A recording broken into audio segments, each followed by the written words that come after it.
ఇప్పుడే country delight యాప్ని download చేసుకోండి. Download the country delight app now.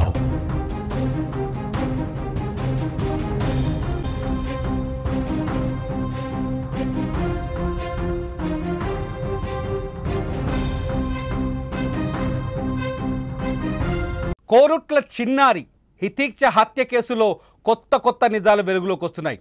కొద్దిసేపటి క్రితమే హితీక్ష పిన్ని మమత హితీక్ష గొంతు కోసేందుకు వాడిన కత్తిని అట్లాగే దానికి సంబంధించిన ఇంకో వస్తువుని పోలీసులు స్వాధీనం చేసుకున్నట్టుగా తెలుస్తుంది. హితీక్ష తండ్రి కూతురు డెడ్ బాడీని చూడగానే దుబాయ్ నుంచి పరిగెత్తుకుంటూ వచ్చిన హితీక్ష తండ్రి కూతురు డెడ్ బాడీని చూడగానే బోరున విలపించారు.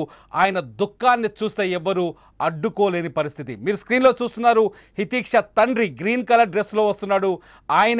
ఆయన దుబాయ్ నుంచి ఎప్పుడైతే కూతురు హత్య విషయం తెలిసిందో ఆ విషయం తెలిసిన వెంటనే హితీక్ష తండ్రి దుబాయ్ నుంచి పరిగెత్తుకుంటూ వచ్చాడు. హితీక్షకి తండ్రి పేరు రాము, అట్లాగే హితీక్షకి బాబాయ్ ఉన్నాడు లక్ష్మణ్. ఇద్దరు కవల పిల్లలు. రాము అట్లాగే లక్ష్మణ్ ఇద్దరు కవల పిల్లలు. ఇద్దరు ఒకే తీరుగా ఉంటారు. ఇద్దరు దుబాయ్లో ఉంటారు. ఇద్దరు దుబాయ్లోనే ఉన్నారు ఇప్పటివరకు.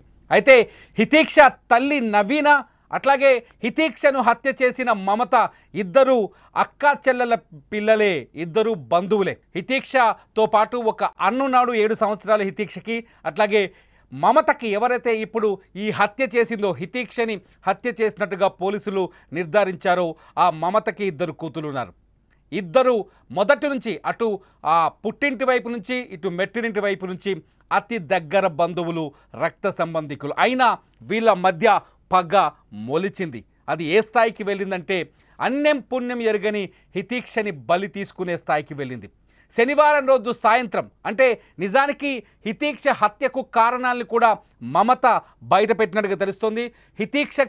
హితీక్షని చంపడానికి ఒక మాస్టర్ ప్లాన్ వేసుకున్నట్టుగా పోలీసుల ముందు మమత అంగీకారం తెలిపినట్టుగా తెలుస్తోంది. ఇప్పటికున్న అప్డేట్స్ ప్రకారం, పోలీసుల నుంచి మనకు అందుతున్న అప్డేట్స్ ప్రకారం చూస్తే చాలా పకడ్బందీగా మమత హితీక్ష హత్యకు ప్లాన్ చేసింది.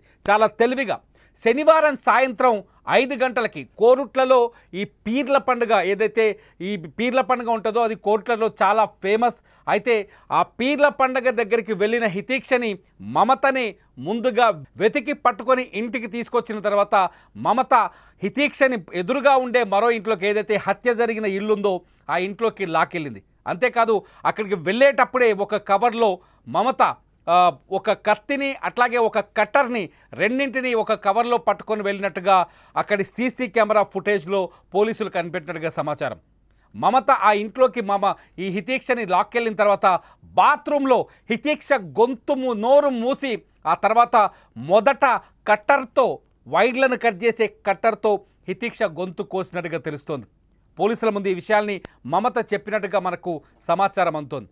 అంతేకాదు కట్టర్తో గొంతు కోసి ఆ తర్వాత కత్తితో పొడిచాను గొంతు పైన అని మమత పోలీసుల ముందు ఒప్పుకున్నట్టుగా తెలుస్తుంది. ఇదంతా వింటుంటే నిజంగా కన్నీళ్ళు వస్తున్నాయి, చెప్పడానికి మాటలు రావట్లేదు. అసలు ఎందుకింత పగ పెంచుకుంది మమత? ఎందుకు హితీక్షనే ఈ శుభం తెలియని ఈ బాలిక పైన ఎందుకింత పగ పెంచుకుంది అంటే ఒకే ఒక్క కారణం కనిపిస్తోంది. మమత తన అక్క, నిజానికి మమత భర్త లక్ష్మణ్ అట్లాగే మమత బావగారు ఎవరైతే ఉన్నారో ఇప్పుడు హితీక్ష తండ్రి రాము ఇద్దరు కవల పిల్లలు.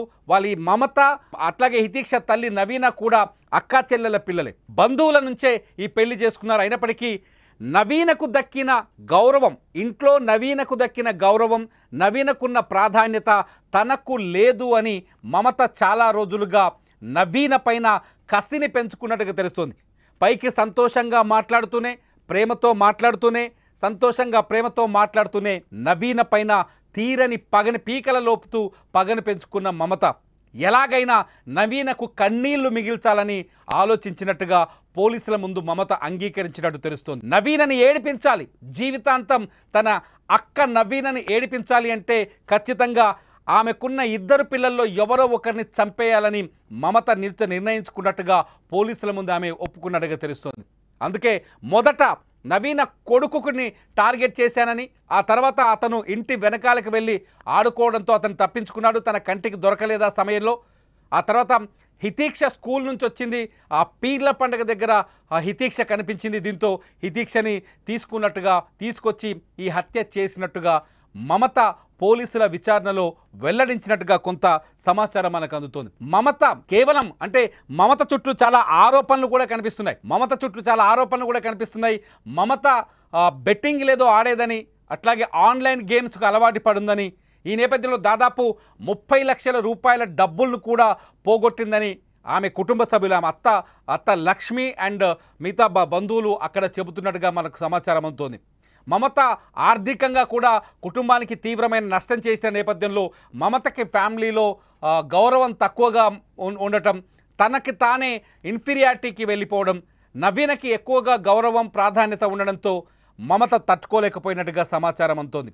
ఈ నేపథ్యంలోనే మా నవీనని ఏడిపించడానికి, జీవితాంతానికి కావలసిన దుఃఖాన్ని మిగిల్చాలి అన్న ఉద్దేశంతోనే, ఒక కీలకమైన ఉద్దేశంతోనే మమత నవీన కూతురైన బంగారు తల్లి హితీక్షని బలి తీసుకున్నట్టుగా అర్థమవుతుంది. హితీక్షని చంపిన తర్వాత సాయంకాలం 5:30 గంటల సమయంలోనే ఈ హత్య జరిగినట్టుగా పోలీసుల విచారణలో తెలిసినట్టుగా తెలుస్తోంది.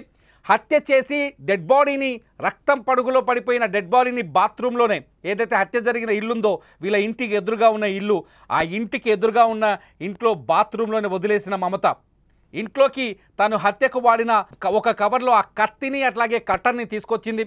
వచ్చి ఇంట్లోకి వచ్చిన తర్వాత తను హత్య చేసేటప్పుడు ఒక చీరను ధరించి ఉంది. మమత చీరను ధరించున్నట్టుగా తెలుస్తోంది. పోలీసులు చెప్తున్న కథనం ప్రకారం చీరను ధరించింది. ఆ చీరను మార్చుకొని, ఆ చీరను కూడా బ్యాగులో పెట్టుకొని పంజాబీ డ్రెస్ వేసుకున్న మమత మన స్క్రీన్లో కనిపిస్తుంది. ఇప్పుడు ఏ డ్రెస్లో అయితే పంజాబీ డ్రెస్లో మనకు కనిపిస్తుందో మమత, ఇది ఆ రోజు సాయంత్రం, శనివారం సాయంత్రం హితీక్ష డెడ్ బాడీ దొరికిన సమయంలో ఆసుపత్రిలో తను ఏడుస్తున్నట్టుగా నటిస్తున్న మమత వీడియో ఇది. ఈ వీడియో మీరు చూస్తే మీకు అర్థమవుతుంది. తను ఏడుస్తున్నట్టుగా నటిస్తోంది మమత. నిజానికి హితీక్షని చంపిందెవరో అప్పటికే, ఎందుకంటే తనే చంపిందనే విషయం తనకు తప్ప అప్పటి వరకు ఎవరికీ తెలియదు. సో ఇది ఆ రోజు సాయంత్రం రాత్రి టైంలో మమత ఆసుపత్రికి వచ్చిన ఈ డ్రెస్, ఈ పంజాబీ డ్రెస్, అంటే అంతకుముందు హత్య జరిగినప్పుడు, హత్య చేసినప్పుడు చీర ఉంది, ఆ తర్వాత పంజాబీ డ్రెస్ మార్చుకుంది. ఈ విషయాన్ని పోలీసులు సీసీ కెమెరాల్లో గుర్తించినట్టుగా తెలుస్తుంది. మమత ఆ ఇంట్లోంచి ఒక కవర్ని తీసుకొచ్చింది. ఆ తర్వాత చీరలో ఉండే కవర్ని తీసుకొచ్చినప్పుడు మళ్ళీ బయటికి వెళ్ళినప్పుడు పంజాబీ డ్రెస్లో కనిపించింది సీసీ కెమెరాలు. పంజాబీ డ్రెస్లో మారిన తర్వాత ఏదైతే హత్య సమయంలో ధరించిన చీర పైన హితీక్ష రక్తపు మరకలు కూడా పడ్డాయి మమత చీర పైన. ఆ రక్తపు మరకలు ఉండడంతోనే ఆ చీరను మార్చుకొని ఆ బ్యాగులో పెట్టుకున్న మమత కత్తి, కట్టర్తో పాటు చీరను బ్యాగ్లో పెట్టుకొని అక్కడి నుంచి 1 కిలోమీటర్ దూరం, అంటే వాళ్ళ ఇంటి నుంచి 1 కిలోమీటర్ దూరంలో జాతీయ నేషనల్ హైవే ఉంటుంది. ఆ నేషనల్ హైవే దగ్గరికి వెళ్ళినట్టుగా మనకు తెలుస్తుంది. మనకు అక్కడున్న సమాచారం బట్టి మనకు అర్థమవుతుంది. అంటే పోలీసులు చెప్తున్న మాటల ప్రకారం అటు నుంచి ఒక షేర్ ఆటోలో, సింగిల్ ఆటో కూడా కాదు, ఒక ప్యాసింజర్ ఆటో తీసుకుందని తెలుస్తుంది. ప్యాసింజర్ ఆటోలో ఎక్కి ఆ హైవే దగ్గరికి వెళ్ళింది. హైవే పక్కన అక్కడ జిఎస్ గార్డెన్ అని ఒక ఫంక్షన్ హాల్ ఉంటుంది. ఆ ఫంక్షన్ హాల్ వెనక వైపు ఒక వీధి ఉంటుంది.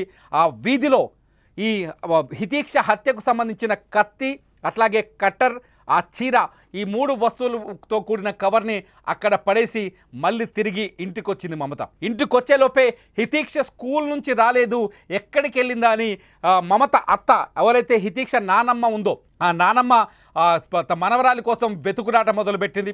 వెతుకులాడుతున్నప్పుడే చాలామంది హితీక్ష ఆ కాలనీలో అందరికీ ఆ బంగారు తల్లి చాలామందికి తెలుసు. అందరితో తన ముద్దు మాటలతో అందరికీ పరిచయం అయి ఉంది.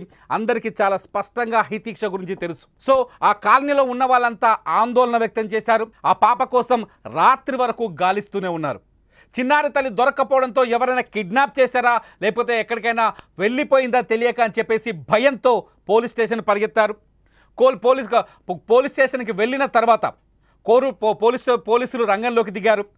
ఆ ఇంటి చుట్టూ పోలీసులు వెతుకులాట మొదలు పెడితే ఈ ఇంటికి, ఏదైతే ఈ చిన్నారి హితీక్షకు సంబంధించిన ఇంటికి ఆపోజిట్లో కొద్ది దూరంలో ఉన్న మరో ఇంట్లో బాత్రూంలో హితీక్ష డెడ్ బాడీ దొరికింది. అది చూసిన పోలీసులు షాక్ అయ్యారు.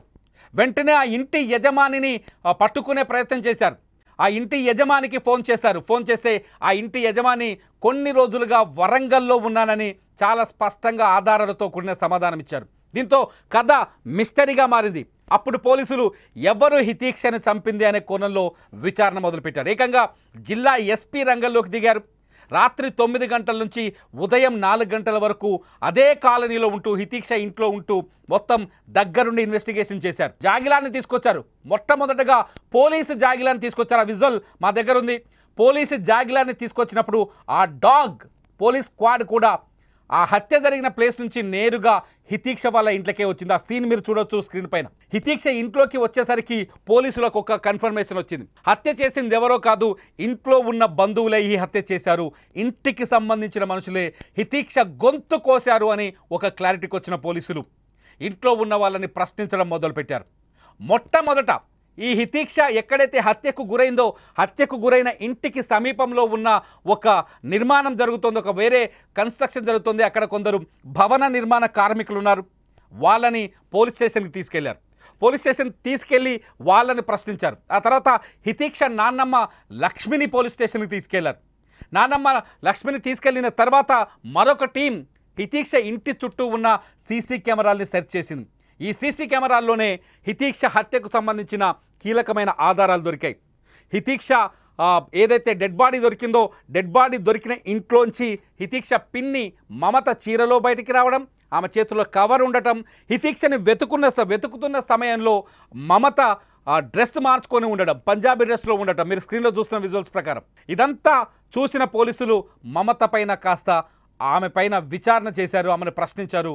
ఆ తర్వాత పోలీస్ స్టేషన్ తీసుకెళ్లారు. మమత మొబైల్ ఫోన్లో ఉన్న డేటా, కాల్ డేటా, మన మొబైల్ ఫోన్లో కాల్ డేటా ఉంటుంది, ఆ కాల్ డేటా డిలీట్ అయింది. సో ఈ విషయాన్ని ఈ అనుమానాలన్నీ రావడంతో పోలీసులు శనివారం తెల్లవారుజామున అంటే ఆదివారం తెల్లవారుజామున హితీక్ష పిన్ని మమతని పోలీస్ స్టేషన్ తీసుకెళ్లారు. పోలీస్ స్టేషన్ తీసుకెళ్లి ప్రశ్నిస్తే చాలా ప్రశ్నల తర్వాత చాలా సేపటి తర్వాత హితీక్షని చంపినట్టుగా మమత అంగీకరించినట్టు పోలీసులు నిర్ధారణకు వచ్చారు. చాలా స్పష్టంగా హితీక్షని చంపినట్టు పోలీసులు నిర్ధారణకు వచ్చారు. మమత హితీక్షని చంపడానికి ఒక ప్లాన్ వేసుకుంది. అంటే మొదట పోలీసుల అనుమానం ప్రకారం, పోలీసులు ఎంక్వైరీ ప్రకారం ఇంకా పూర్తి స్థాయి డీటెయిల్స్ పోలీసులు చెప్పాల్సి ఉంది. ఇప్పటివరకు పోలీసులు మమతని అరెస్ట్ చేసినట్టుగా కూడా ఇంకా కన్ఫామ్ చేయలేదు. కానీ గడిచిన 48 గంటలుగా మమత పోలీసుల అదుపులోనే ఉంది. మమత కుటుంబ సభ్యులు వాళ్ళ ఇంటికి వెళ్ళారు. ఇప్పుడు ఆ పోలీస్ స్టేషన్ ముందే ఉన్నారు. అయితే మమత ఎప్పుడైతే అంగీకారం తెలిపిందో అప్పుడే సీన్ రీకన్స్ట్రక్షన్ స్టార్ట్ చేశారు పోలీసులు.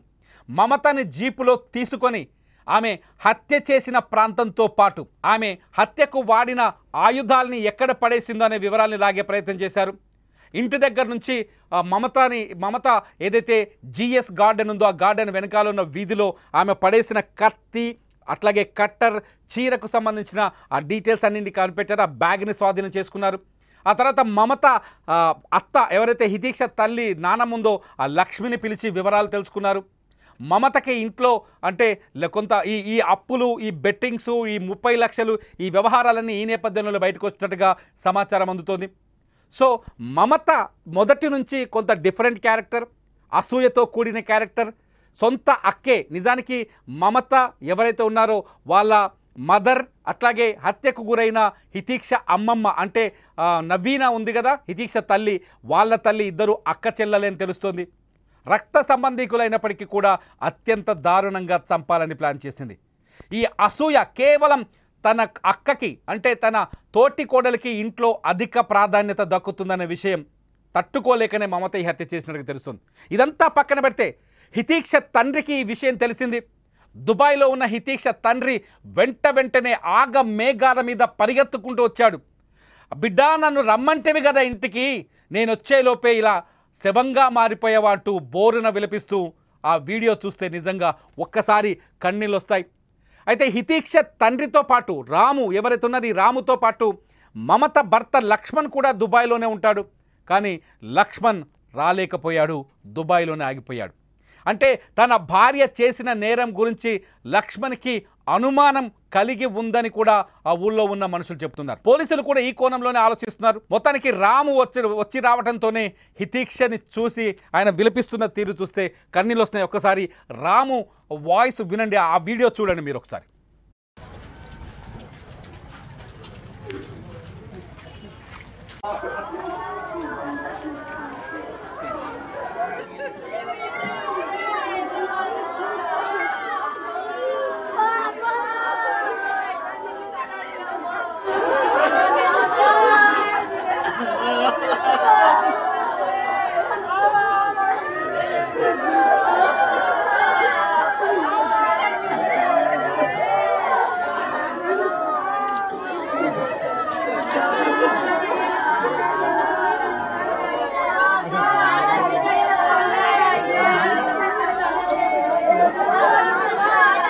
దుబాయ్కి వెళ్ళేటప్పుడు తండ్రిని నవ్వుతూ పంపించింది హితీక్ష.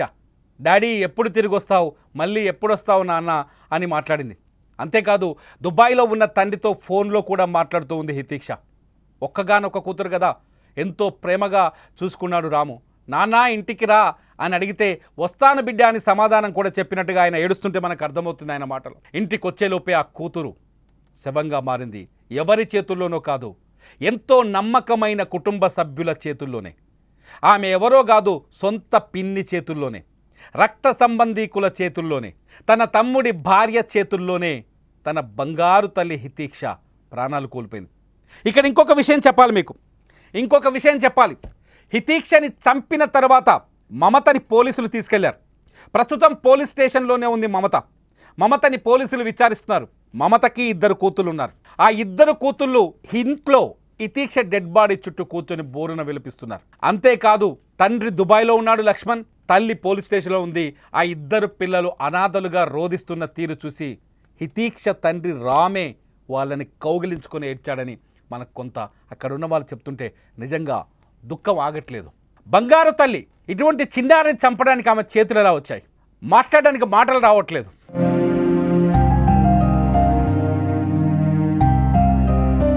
ఈ హత్యోదంతం గురించి చెప్పడానికి నా దగ్గర అక్షరాలు లేవు. మీరు రాయండి, ఇటువంటి దుర్మార్గులకు ఎలాంటి శిక్షలు వేయాలి. లైవ్ అప్డేట్స్ కోసం చూస్తూనే ఉండండి సుమన్ టీవీ.